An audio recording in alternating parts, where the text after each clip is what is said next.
bom? Abra comigo a sua Bíblia em Efésios capítulo 4, dando continuidade à mensagem da semana passada. Efésios 4, semana passada pregamos sobre Efésios capítulo 3, e hoje vamos falar de Efésios 4. Duas mensagens baseadas no título maior, Em Busca da Plenitude. Na semana passada falamos sobre a oração pela plenitude de Deus, e hoje vamos falar em um apelo à plenitude de Cristo na igreja. Então, semana passada falamos sobre a plenitude de Deus, uma oração pela plenitude de Deus, e hoje um apelo à plenitude de Cristo. Capítulo 4, versículos 1 em diante.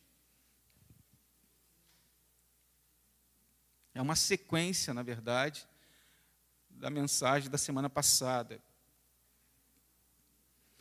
Capítulo 4 de Efésios, verso 1 em diante, diz assim a palavra de Deus: Portanto, eu, prisioneiro no Senhor, peço-vos que andeis de modo digno para com o chamado que recebestes, com toda a humildade e mansidão, com paciência, suportando-vos uns aos outros em amor, procurando cuidadosamente manter a unidade do Espírito no vínculo da paz. Há um só corpo e um só Espírito, como também fostes chamados em uma só esperança do vosso chamado. Há um só Senhor, uma só fé, um só batismo, um só Deus e Pai de todos, que é sobre todos, por todos e está em todos. Mas a graça foi concedida a cada um de nós, conforme a medida do dom de Cristo. Por isso foi dito: subindo para o alto, levou cativo o cativeiro e deu dons aos homens. O que significa, ele subiu, senão que também desceu às partes mais baixas da terra? Aquele que desceu é o mesmo que também subiu muito acima de todos os céus para preencher todas as coisas. E ele designou uns como apóstolos, outros como profetas, outros como evangelistas e ainda outros como pastores e mestres, tendo em vista o aperfeiçoamento dos santos para a obra do ministério e para a edificação do corpo de Cristo, até que todos cheguemos à unidade da fé e do pleno conhecimento do Filho de Deus, ao estado de homem feito, à medida da estatura da plenitude de Cristo, para que não sejamos mais inconstantes como crianças, levados ao redor por todo o vento de doutrina, pela mentira dos homens, pela sua astúcia na invenção do erro. Pelo contrário, seguindo a verdade em amor, cresçamos em tudo naquele que é a cabeça, Cristo. Nele, o corpo inteiro, bem ajustado e ligado pelo auxílio de todas as juntas, segundo a correta atuação de cada parte, efetua o seu crescimento para a edificação de si mesmo no amor. Vamos orar ao Senhor. Pai de amor, Deus bendito, Deus Todo-Poderoso, Criador dos céus, também da terra, exaltado, magnificado, adorado, enaltecido seja o seu santo nome.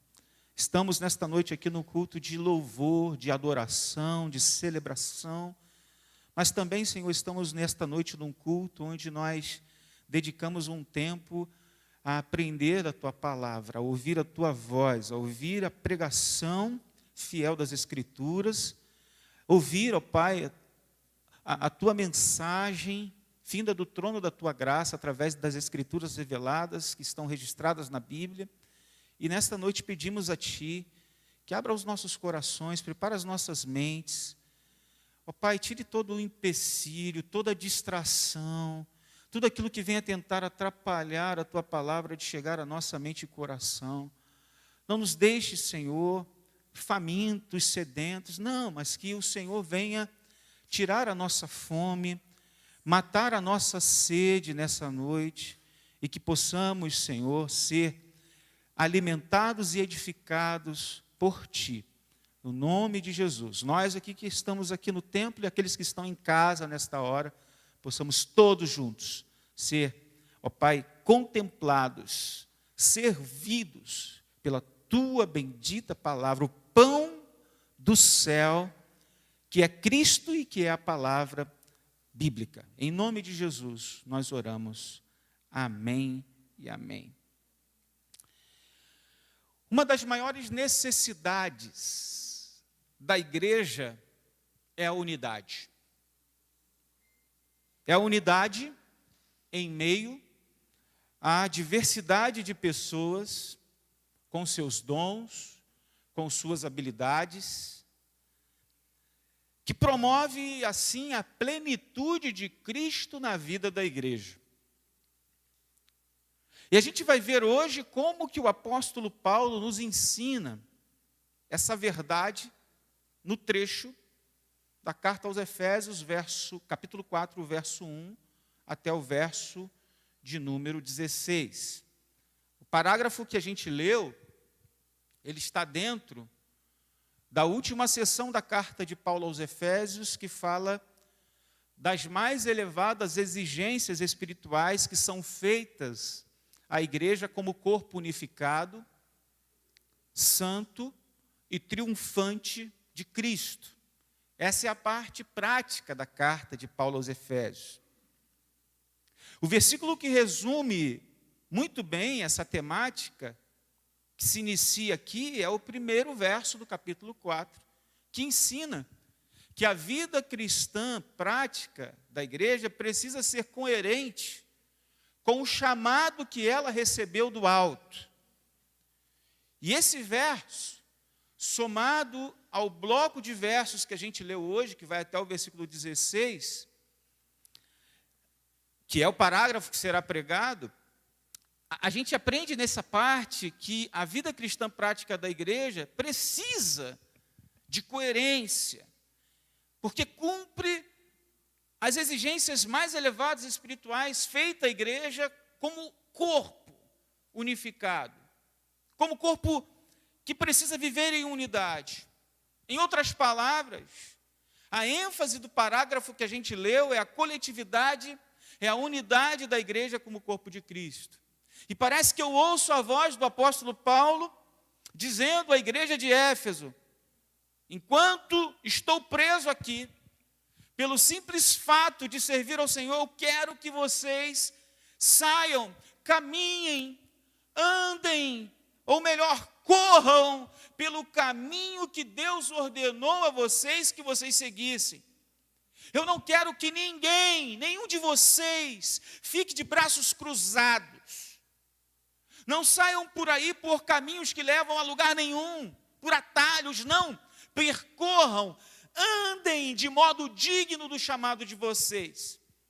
E a primeira coisa que eu aprendo está no versículo 2 ao 6, que eu passo a ler mais uma vez para vocês, que diz assim: portanto, eu, prisioneiro do Senhor, peço-vos que andeis de modo digno para com o chamado que recebeste, verso 1, agora o 2 ao 6, com toda a humildade e mansidão, com paciência, suportando-vos uns aos outros em amor, procurando cuidadosamente manter a unidade do Espírito no vínculo da paz. Há um só corpo, há um só Espírito, como também fostes chamados em uma só esperança do vosso chamado.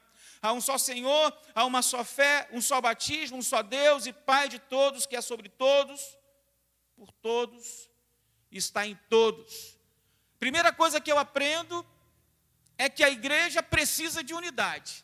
A igreja que anda de modo digno do seu chamado, anda em unidade, vive em unidade. Como dissemos, na teologia paulina, a igreja é como um corpo. E esta metáfora do corpo nos ensina que assim como um corpo humano tem muitos membros e cada membro do corpo humano coopera para o bem do corpo como um todo, isso pressupõe que a unidade, ela acontece no meio da diversidade, assim também acontece na vida da igreja. Todos cooperam, todos interagem para o bem da igreja como um todo, em unidade.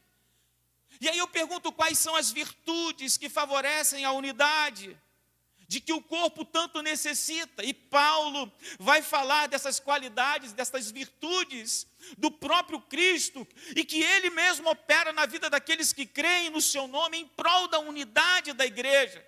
E aqui estão as virtudes, as características de Cristo que são compartilhadas à igreja, o seu corpo, já que ele é a cabeça do corpo, que é a sua igreja. Que virtudes são essas, pastor Felipe? Paulo vai dizer que a humildade e a mansidão, que formam uma bela dupla de virtudes. A paciência, a longanimidade, a tolerância, mútuas em amor. Cada uma dessas virtudes retrata a vida digna do chamado para a salvação. A igreja, o crente, a coletividade dos crentes, dos discípulos, a igreja, a comunidade local, ela retrata essas virtudes porque ela foi vocacionada e chamada para ser de Cristo e glorificar a Deus enquanto expressa a imagem de Jesus. E por que a humildade é essencial à unidade? Eu quero que os irmãos prestem bastante atenção nisso. Paulo fala aqui da admirável humildade da mente. O reconhecimento da dignidade e do valor de outras pessoas, que leva uma pessoa a esvaziar-se de si mesma para servir o próximo. Preste atenção, irmãos. Por que a humildade é importante? Porque pela humildade, a pessoa reconhece o valor e a dignidade do outro, e ela esvazia-se de si mesma para servir o próximo. E foi exatamente isso que aconteceu com Jesus. O homem e a mulher, humildes, pensam bem pouco de si, bem pouco dos seus méritos pessoais, e se dedicam no serviço ao próximo. Por que a humildade é importante, a unidade? Por causa disso. Porque quanto mais a gente exerce, anda em humildade, nessa virtude a gente expressa Jesus, que foi humilde o tempo todo.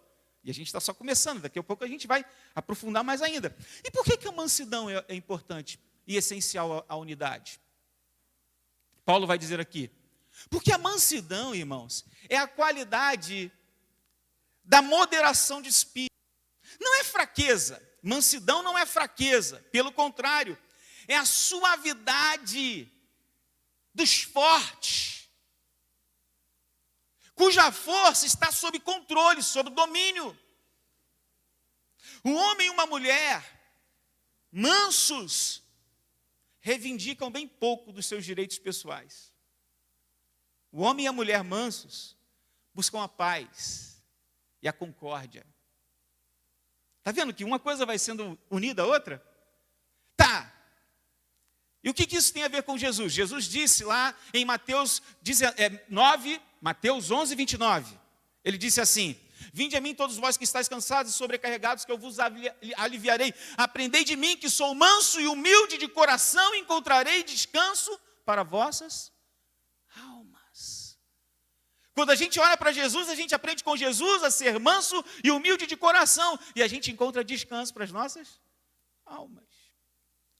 Ok? E por que a paciência, a longanimidade são essenciais à unidade, pastor Felipe? A palavra grega para paciência e longanimidade aqui significa literalmente resistência.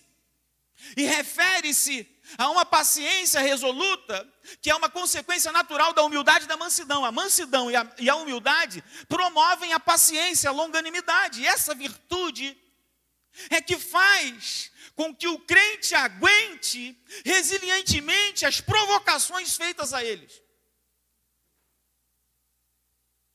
Irmãos, assim como Jesus, que era resiliente, paciente e longânimo. Jesus não era só humilde e manso, ele era paciente e longânimo. E a igreja precisa expressar isso porque ela é o corpo de Cristo, a extensão de Jesus Cristo, que é a cabeça da igreja e que comanda e dirige a igreja. E por que a tolerância mútua em amor é essencial à unidade? Porque amar, irmãos, é procurar de modo construtivo o bem-estar dos outros, o bem da comunidade. Disse um teólogo chamado John Stott, em seu comentário, que amar é procurar de modo construtivo o bem-estar dos outros e e o bem da comunidade. O amor seria, então, a soma de todas as outras virtudes: humildade, mansidão, longanimidade. Amar é justamente unir todas as virtudes numa só. E quem ama é humilde, quem ama é manso, quem ama é longânimo, quem ama tolera, suporta em amor. Nenhuma unidade agrada a Deus se não for fruto do amor e da caridade. O que isso tem a ver conosco? O que isso tem a ver com a igreja? Irmãos, conflitos de opiniões, ofensas, são às vezes inevitáveis no seio da igreja, e isso vai exigir dos discípulos de Jesus uma boa dose de humildade, uma boa dose de mansidão, uma boa dose de paciência, uma boa dose de amor, para se resolver tudo da melhor forma possível. É preciso ser diligente em preservar a unidade promovida pelo Espírito no meio da igreja, vivendo em paz uns com os outros, irmãos. O Espírito do Senhor criou um laço de paz, um cordão espiritual que envolve, junta todo o povo de Deus, e esse laço é o amor, e esse amor precisa prevalecer na igreja, a despeito das nossas diferenças. Vão surgir opiniões diferentes. Eu não sou igual a você. E você não é igual a mim. Amém por isso. Somos membros do mesmo corpo. E eu nunca vi nenhum dedo ser igual a outro dedo, irmãos. Já viram? É assim o corpo. Mas todos trabalham para o bem comum através da humildade, da mansidão, da longanimidade e da tolerância em amor. Em amor. A unidade da igreja se baseia na singularidade do plano de Deus em relação à Trindade. Você vai ver isso no versículos 4 a 6 aqui. Por essa razão que o apóstolo Paulo enfatiza alguns elementos que constituem o que todo cristão autêntico, sem exceção, tem em comum. Veja depois com calma na sua casa que a palavra o termo é repetido aqui 7 vezes no verso 4 a 6. A expressão há um só corpo, há um só Espírito, como também foi chamado, em uma só esperança do vosso chamado, há um só Senhor, há uma só fé, há um só batismo, um só Deus e Pai de todos, que é sobre todos, por todos e está em todos. A expressão aparece 7 vezes aqui, meus irmãos, 7 vezes. 3 com referência à Trindade Santa e 4 com referência aos aspectos da salvação. Possivelmente aqui você encontra uma citação de uma música, de um hino poético, de um credo cristão dos primeiros cristãos. De modo que o que a gente aprende aqui é que o corpo é porque ele é habitado pelo mesmo Espírito. A esperança cristã é porque se concentra em um só Senhor, por meio de uma só fé expressa em um só batismo. Um único Deus e Pai é a autoridade, o facilitador e fortalecedor da igreja. A gente tem que aprender isso, meus irmãos. O corpo, ele não pode estar dividido. Porque a Trindade não está dividida, e é ela quem produz e promove a unidade desse corpo, por meio da salvação que o Espírito opera nos nossos corações. A gente precisa ter cuidado para agir com humildade, irmãos. A gente precisa ter cuidado para ter delicadeza e ternura para falar no seio da igreja, para não entristecer ninguém, para não criar contenda com ninguém.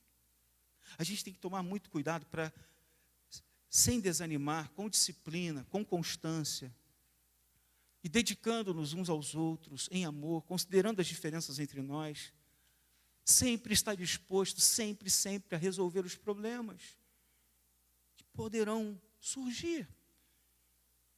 De desentendimento, talvez, dentro da comunidade, e eles surgirão, irmãos. Eles virão, eles acontecerão. Por isso o texto está aqui, por isso a palavra de Deus está revelada, para nos exortar a andarmos de modo digno do nosso chamado, o chamado do alto que recebemos, e não conforme o padrão deste mundo, porque o padrão deste mundo vai dizer o seguinte: pague o mal com o mal, pisou no seu pé, pisa também, olho por olho, dente por dente. Mas nós somos discípulos de Jesus, temos que andar e agir de modo diferente. Não conforme o padrão deste mundo, mas conforme a imagem e a semelhança de Jesus. Todos nós fomos chamados para andar no mesmo caminho, para seguir na mesma direção, por isso precisamos permanecer juntos, de coração, unidos na caminhada. Se não existe dois ou mais senhores, mas um só Senhor, se não existe dois ou mais tipos de fé, uma só fé, se não existe dois ou mais tipos de batismo, um só batismo, que é o batismo do Espírito Santo, se não existe dois ou mais tipos de Deus, mas um só Deus e Pai de todos, que governa sobre todos, dirige todos e age por intermédio de todos, e está presente em todos, tudo que eu e você precisamos pensar e fazer e agir, baseado nessa verdade, tem que estar de acordo com essa unidade bíblica,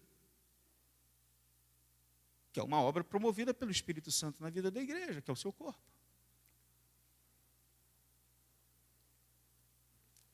Ok, pastor. Mas o texto também vai falar, a partir do versículo número 7, que há diversidade na igreja. E essa é a segunda coisa que a gente aprende nesse texto.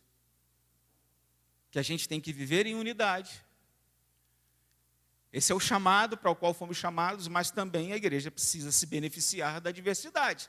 E aqui eu chego num ponto, eu entro num ponto que eu tenho reiteradamente falado, às vezes de uma forma en passant, e agora eu quero focar naquilo que o texto está dizendo, mas de forma muito consistente. Olha o que essa passagem vai nos ensinar, irmãos. A unidade cristã, ela é enriquecida pela diversidade dos nossos dons. Sabemos que como organismo vivo, a igreja está em processo de edificação, crescimento e amadurecimento. E se a igreja é saudável, ela irá crescer, irmãos, nos mais variados aspectos aos quais ela foi criada e para o qual ela foi chamada, vocacionada. E para que isso ocorra, Deus mesmo providencia os recursos humanos e espirituais e a capacitação para que cada membro do corpo desempenhe o seu papel na missão. Isso é maravilhoso, irmãos. Agora, uma medida da graça é dada, é concedida a todo e qualquer crente em Cristo como um presente triunfal depois da sua encarnação e exaltação ao papel de governador cósmico do plano de Deus.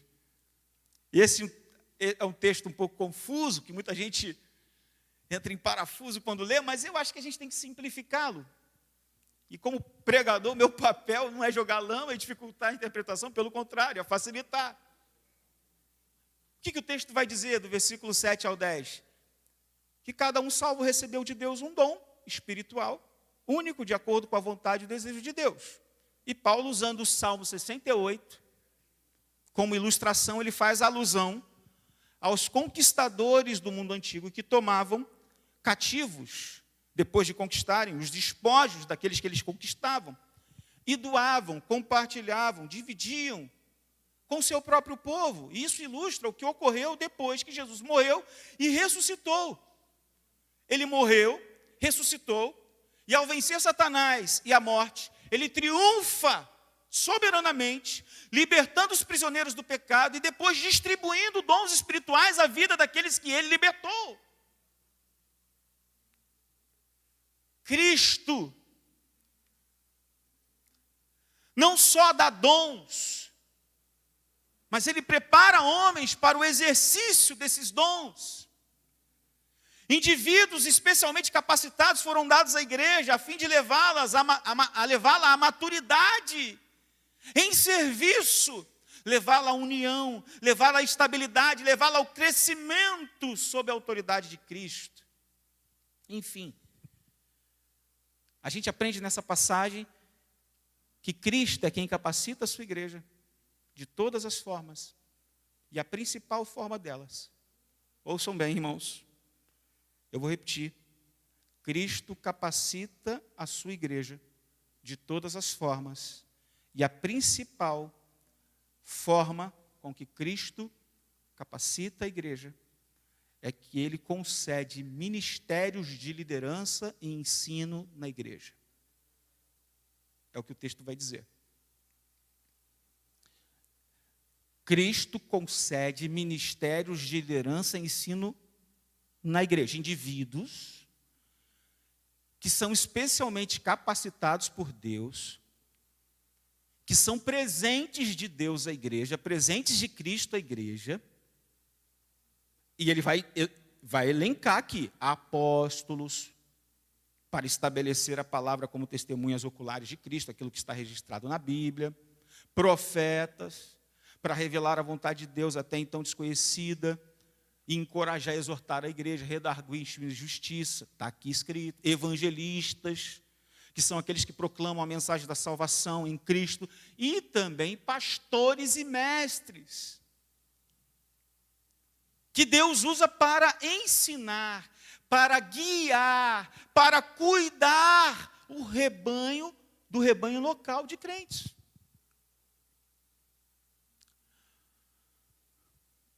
Irmãos, ter unidade na igreja significa, apesar da diversidade, a gente conseguir viver em amor. E isso não tem nada a ver com uniformidade. Não quer dizer que todos tenham a mesma função na igreja, irmãos. Todos somos iguais, sim, em dignidade. Todos somos iguais, sim, em valor. Mas nem todos fazem a mesma coisa na igreja. Concordam comigo? Cada um tem o seu papel. Isso não tem nada a ver com dignidade e valor, superioridade, hierarquia. Nada a ver, mas com funções estabelecidas por Deus para o bem da igreja.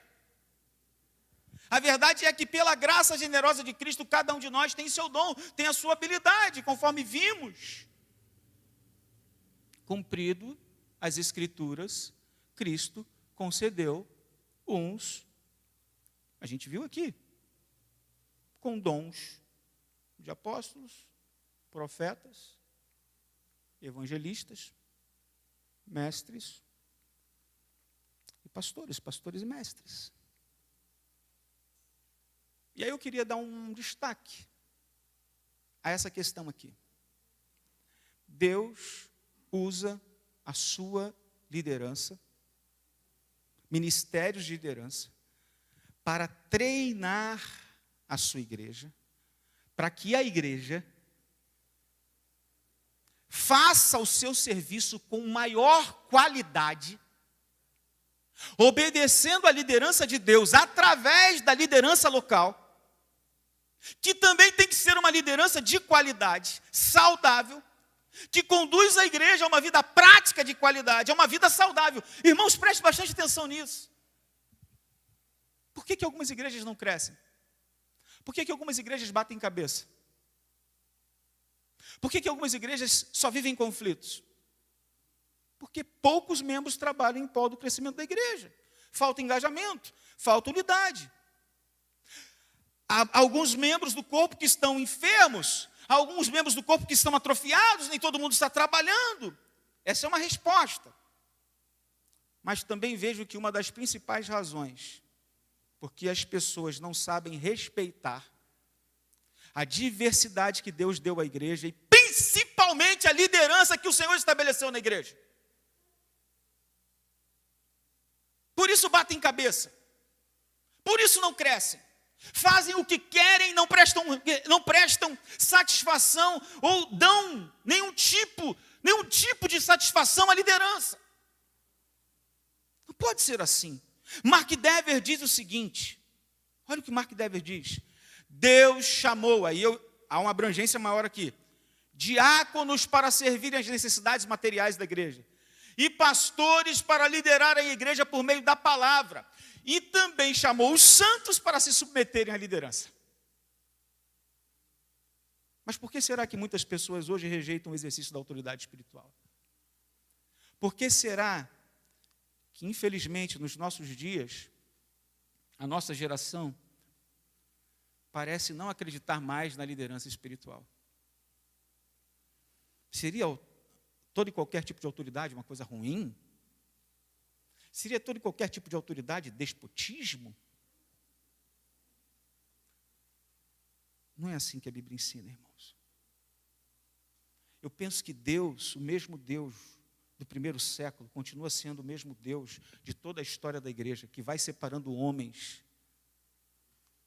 para a liderança do seu povo. E Ele mesmo doa, concede com o presente, a fim de que a igreja consiga chegar à maturidade por meio da autoridade espiritual que Deus estabeleceu na igreja através da liderança que Ele mesmo institui.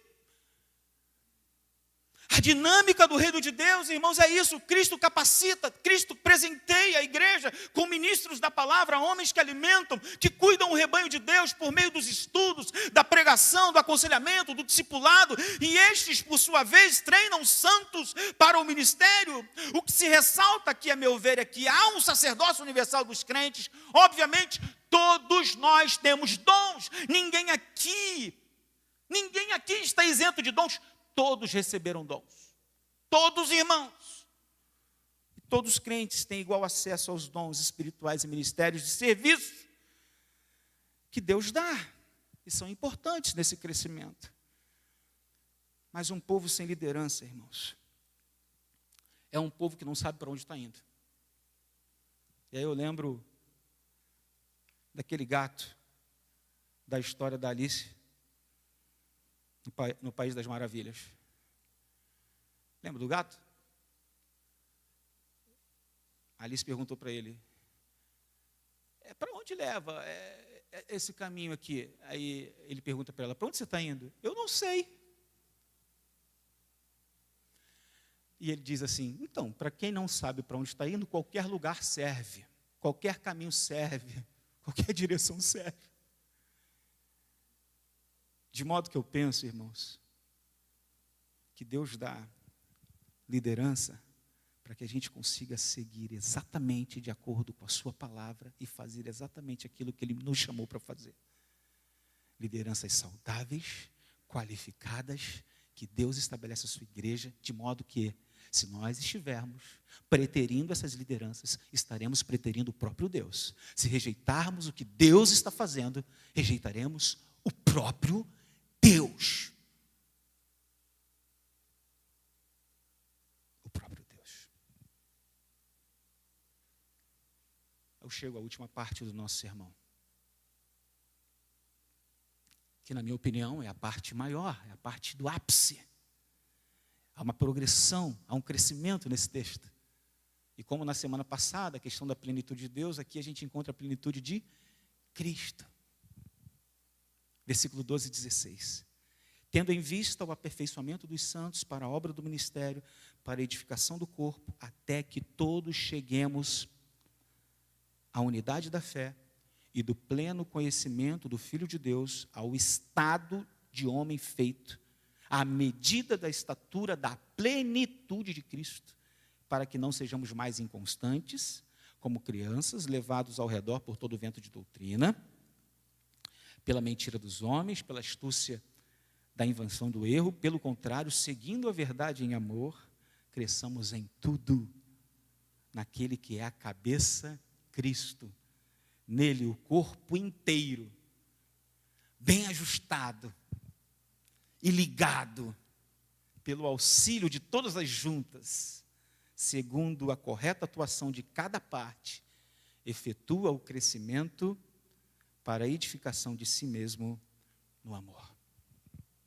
Em primeiro lugar, a igreja precisa de unidade para andar de modo digno do Evangelho. Em segundo lugar, essa unidade respeita a diversidade do corpo, cada um do seu quadrado, cada um entendendo o seu papel, o chamado para o qual foi chamado, o dom que recebeu e exercendo com fidelidade aquilo que faz, entendendo a liderança. E em terceiro lugar, a igreja que cresce em unidade, na diversidade, ela chega à plenitude de Cristo.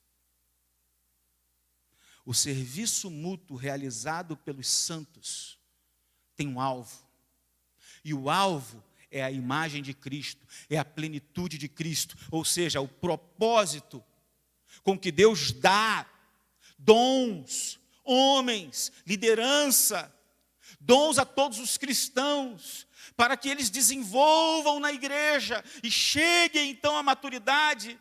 Na linguagem de Paulo, isso se chama plenitude de Cristo. A gente tem que buscar a plenitude de Cristo.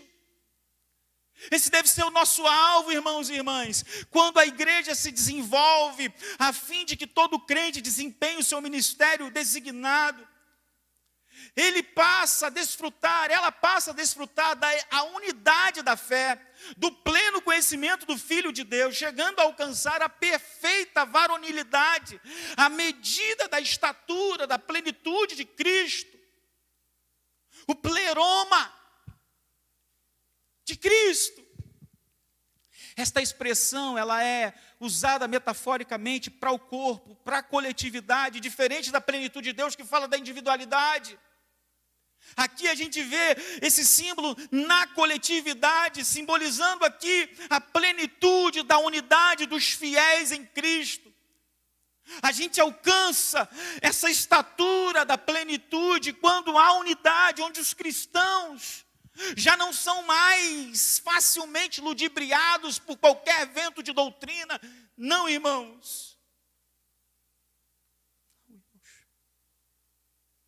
Obviamente que aqui a plenitude tem um sentido passivo, quando mostra que a igreja recebe essa plenitude, na proporção em que ela recebe da graça, recebe dos dons de Cristo. E esses dons e essa graça vão completando o corpo, vão completando para que o corpo tenha um bom funcionamento, sim, mas a igreja seria objeto aqui, que sofre essa ação da plenitude, que é completada, ela é uma espécie de receptáculo que vai sendo preenchida.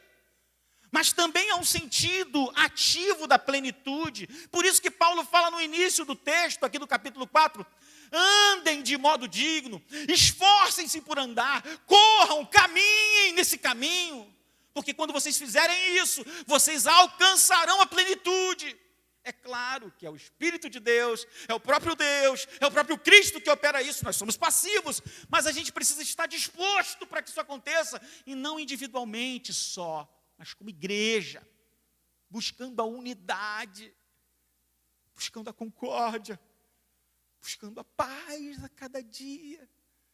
A igreja, ela habita em Cristo, e ela é completada por Cristo. Isso ocorre individualmente, sim, mas também coletivamente na vida da igreja e seus membros. Temos que recobrar, irmãos, então, a importância de Cristo para a coletividade da igreja. Ele não é somente o seu fundador. Cristo não é somente o fundador da igreja, Ele é o lugar onde a igreja habita. Ele é aquele que preenche a vida da igreja. Ele é a sua plenitude. É bem provável que Paulo esteja dizendo que a igreja precisa de maturidade cristã plena. Isto é, de forma geral, em todos os aspectos. E não necessariamente esteja predizendo uma maturidade que vai acontecer no porvir, quando a igreja for arrebatada. Não, ele está falando de algo que acontece aqui, nesse tempo, no presente. É como se ele estivesse dizendo que a igreja precisa se desenvolver a fim de que todos alcancem estabilidade espiritual, intelectual, emocional, ministerial. A igreja precisa se desenvolver a tal ponto de crescer harmoniosamente na autoridade do cabeça. E eu concluo a minha mensagem dizendo que Jesus Cristo fez tudo isso, irmãos, para que todos possam trabalhar juntos, em perfeita harmonia e sintonia, numa resposta cheia de gratidão e dedicação, eficiente ao Filho de Deus, como adultos que somos, plenamente maduros, plenamente desenvolvidos, plenamente cheios de vida, como Cristo. Chega de ser criança, irmãos. O próprio Pedro disse, houve uma época que eu fui criança, já não sou mais criança. Eu amadureci, eu cresci. Não dá mais para tolerar ingenuidade de gente que já tem tempo na fé. Bebezinhos. Apesar de tempo da caminhada, que estão sempre como presas fáceis de impostores midiáticos. Vocês já viram isso? Qualquer coisa deixa essas pessoas impressionadas. Oh, que bênção, que maravilha. Irmãos, quando na verdade, esses dias eu recebi um vídeo de um pastor, amigo meu, que ele colocou uns 5, 6 pastores midiáticos hoje, que estão na mídia, lá em cima, no top dos tops, só falando bobagem, besteira. E eles levam multidões consigo. Quando a gente alcança a maturidade, irmãos, a gente é capaz de observar essas coisas. E não se deixar levar mais por essas coisas. Deus quer que a gente cresça, irmãos. Deus quer que a gente conheça a verdade e proclamemos em amor, a semelhança de Cristo, tudo aquilo que a gente tem aprendido. E será que estamos seguindo a Jesus, que é a base de tudo que fazemos? Jesus tem se mantido junto a gente, mesmo diante dessa pandemia, esse tempo de quase 6 meses separados. Jesus tem nos nutrido, de modo que a gente cresça em saúde e fortaleça a nossa fé. Então, o crescimento bíblico piedoso da igreja resulta em que cada membro do corpo possa ser usado completamente dentro do seu dom, em submissão ao Espírito Santo. Você já foi despertado dentro do seu dom, do chamado para o qual o Senhor tem para a sua vida? Você está desenvolvendo isso? Você já se colocou à disposição de Deus? O Espírito Santo está te usando? Você está colaborando para o bem do corpo, para a glória de Deus? Ou você é como um membro assim, ó, atrofiado? Ou perdido? Aonde você está servindo? O que você tem feito? Os discípulos de Jesus devem estar totalmente rendidos ao Senhor, obedientes à sua vontade, sujeitos ao poder controlador, sendo semelhante a Jesus em todas as áreas.